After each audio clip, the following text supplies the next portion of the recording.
Hey, what's going on, guys? We are here with Al Lumnah with Lumnah Acres today.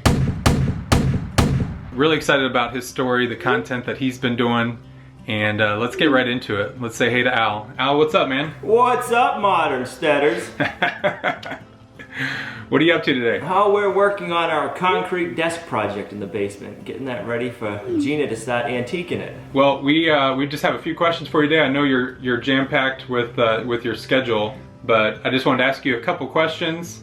Let our viewers get to hang out with you for a bit, and just pick your brain on some of the things that I've been wondering when I'm watching your channel. So, of course, one of your taglines is modern homesteading, and I just wondered if you could give us a brief description of what you consider to be modern homesteading. Modern homesteading for me is going back to like the olden ways, but using all the modern conveniences to our advantages.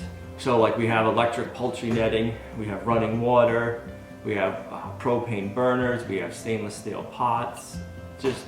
All of the stuff I think our grandparents would kill to have that would have made their life so much easier. I mean, we got tractors, you got the internet, so we can learn and grow from each other. So I love all that, and I never liked the word homesteading. Like, to me, I always kind of thought like, oh, you're just going back in time, and to me there was kind of like a looking down on the word. So I was like, okay.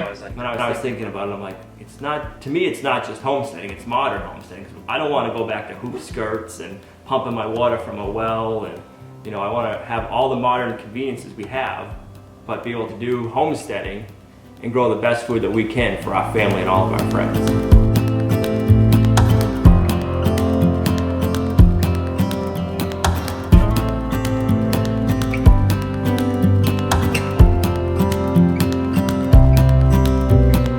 So we're talking about, you're in New Hampshire, you've got that New England accent. Yep.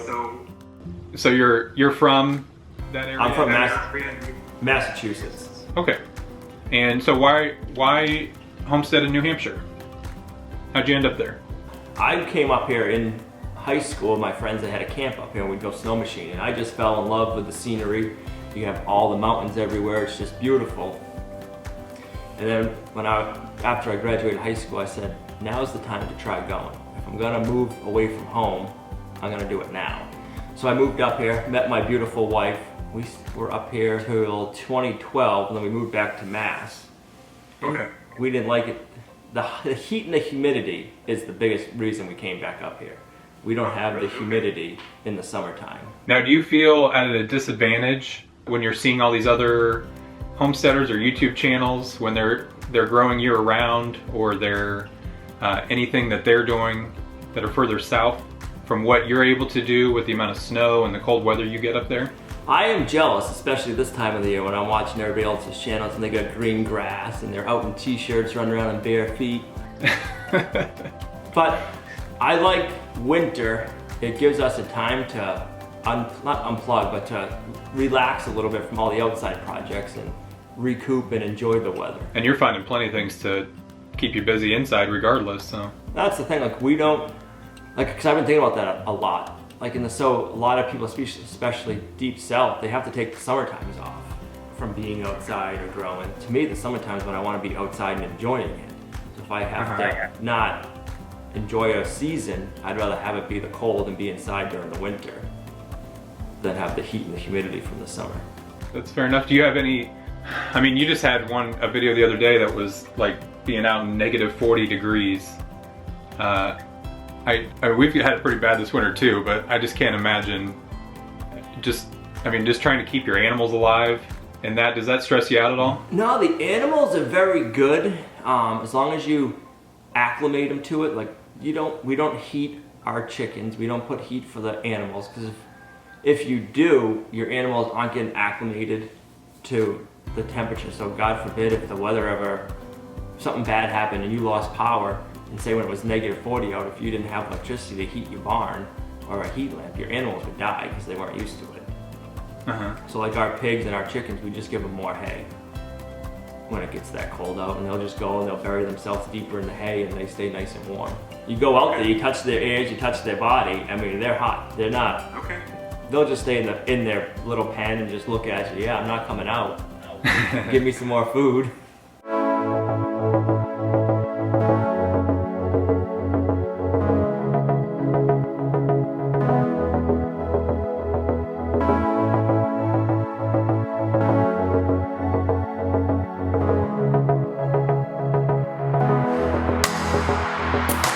All right, well, you have a ton of things going on. Whenever I check in on your channel, you've got chickens, and add more to this list if there's more going on, but I've seen chickens and ducks and pigs.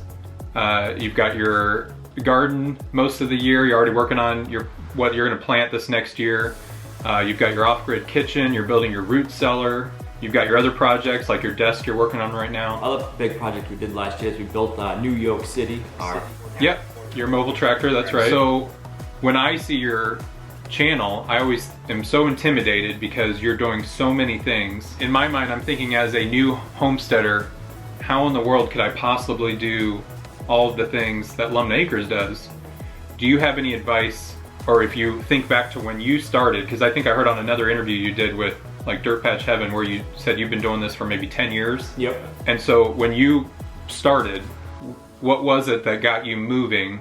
And do you have any advice for somebody starting out in this that sees you and all the things you're doing, and how do they just do that first thing? How do they just get started? So our first thing that we got started was health issues. So we started with a garden, growing our own food, and then we got chickens, and then we did pigs that year. For 4 years, we moved to an urban area. We had chickens and a garden, that was it. And I had a lot of time to daydream about moving back to the country and what I wanted to accomplish.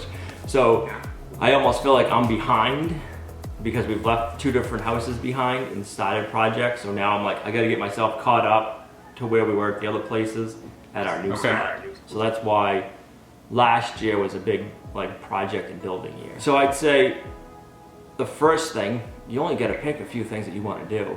Find out, what do you love to eat? What's your favorite thing to eat, Jake? My favorite thing to eat? That you could grow. Yeah, I was gonna say I can't totally grow pizza, but tomatoes are pretty awesome. They're really easy to grow. Chickens, I love chickens, and they're pretty easy to grow, and I love that whole process of growing our own chicken meat. That's where I would start. If you're a bacon fan, if you can't have a pig where you are, go find a local farmer and support them you could buy just the belly meat off of them, the pork belly. You could buy half a pig off them, a whole pig, and just start there. Just start experimenting and having fun. I think, because for me, that's the bottom line, is you want to enjoy it and have fun. You don't want it to be like a drudgery. So yeah, I think that's great advice, just to find joy in whatever, either in however little or however much you do, right? Find joy, and then find what you like. We're not big into eating sheep. We're not, so we don't grow that kind of meat right now. We grow and raise the food we enjoy. The biggest motivator for us is we want to be able to eat good food for our health. So we're trying to make sure we have the food to do that. We don't focus on how much money it costs.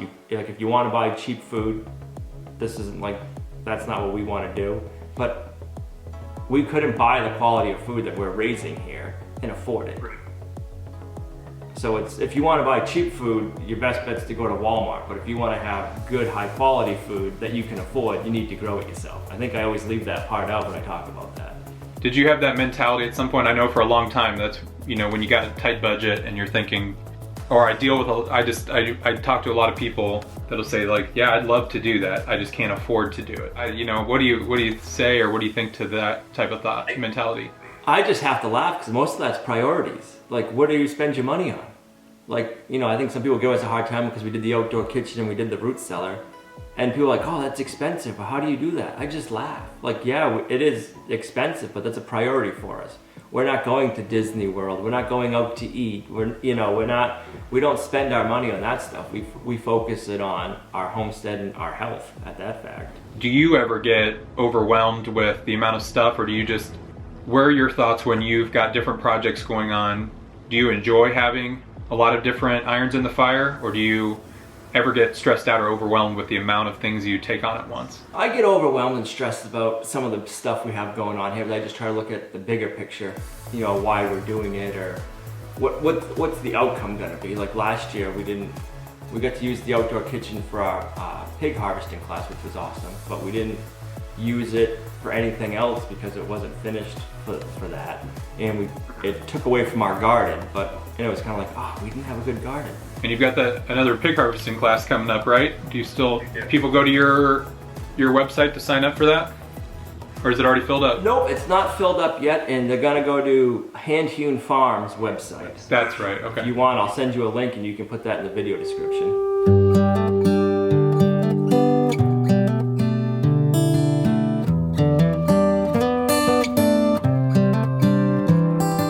Looking back to how long you've been doing this, for about 10 years, when did you start planning ahead to look at future plans for your homestead for this new place? It wasn't until in the last year or two that we actually started thinking like long term. You know, all the other places it was more short term, like, oh, what can we do this year? How do we get this? How do we get that? And I kind of felt myself always chasing the gardening season and the growing season. And I think this year's we've tried to plan the garden the most. So I kind of feel better, like, okay, we're already started on some of our plants, and if we haven't started on, we know which ones we're gonna start when. So I don't feel like we're gonna be playing catch up all the time. We can send people to that video, that 2017 review video that talks about stuff to come. Are there any things, what kind of things do you have planned for this next year that are anything different from what you had going on this last year? This year we're gonna focus a lot more on the garden, and then taking all the food that we grow and raise, and how to preserve it and how to utilize it, and making the best food and meals we can possible. You know, last year we did a lot of building. I'm sure we'll come up with some building projects here and there, but we want to focus on the food end of it more this year. So let's close it out with this. When your viewers interact with you, when they see what you're doing, you know, what do you love about making your videos? You know, is it the interaction with fans? You know, what is it about being on YouTube, making videos, sharing your experiences? What do you love about your channel and being on YouTube? I think the best part that I enjoy the most about it is sharing our story, and then what we get out of it. We get so much interaction with our community, and they say, hey, try this, try that, or we do it this way, we do it that way, here's a recipe. And we learn so much from our community. I hope they learn just as much as we do from them. And I think it's great. You know, I'm a visual learner, so I try something, I fumble my way through it, I figure it out, and the next time I'll do it better. So if somebody has a hint, hey, when you're doing this, try this, or add that, it helps a lot. Any big fails you can think back on that you either didn't post or that you did post that you were like, oh man, you've learned from it, or you were embarrassed by any good fails? I can't think off the top of my head any good fails. Usually if I have a project and there's a hiccup in it, I'll try to learn from it and just proceed with it and go on and go, okay, it was a learning experience, how do we fix it? Instead of just giving up on it. Well, hey, where do people find you besides YouTube? Where else do you have a presence that people can check out? We have our website, lumnahacres.com. If you go over there, sign up. We have a newsletter. We are always doing every Friday, right? Your newsletter every Friday? Ish? Well, ish when we have time.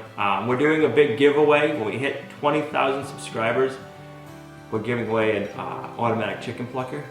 Yeah. Yeah, so that'll be, so if you guys haven't signed up, go on over to Lumnah Acres, enter for that. I think we're at 18,600 subscribers, so we'll be giving that away soon. Real soon, yeah. Real soon, so that'll be fun. We're on Instagram and Facebook, but we put up our most content on YouTube. I've got links to everything down in the description, so everybody go down and check down there and go find Al on wherever you guys like to connect, but for sure check out his daily videos. Any last thoughts? Just keep on trying.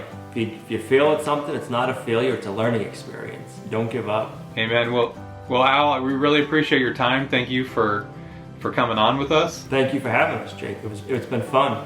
Go tell him, hey, from White House on the Hill. Be sure to subscribe to his channel if you haven't, because he's got a chicken plucker to give away. So hurry up and get him over 20,000. So we'll see you guys later.